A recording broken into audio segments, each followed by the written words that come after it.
We're all familiar with the concept of carbon offsetting, for example, to mitigate against the harmful effects of flying or using internal combustion engine vehicles. But we're now seeing increasingly use of similar offset mechanisms to make new development proposals acceptable in planning terms. Biodiversity offsetting is nothing particularly new, but recently we're seeing it used more widely.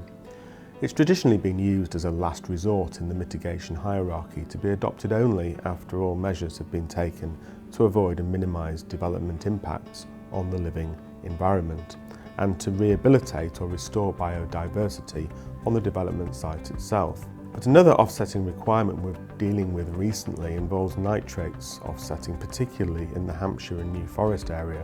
Where new developments are deemed to increase nitrate pollution, the relevant planning authorities are requiring evidence of the purchase by the developer of so-called credits, usually in the form of parcels of woodland. That land is then secured for the purpose of non-agricultural natural habitat in perpetuity by way of a legal agreement under Section 106 of the Town and Country Planning Act. All of this comes, of course, as a cost to the developer, and typically we're seeing sums of around £30,000 per developed acre being sought.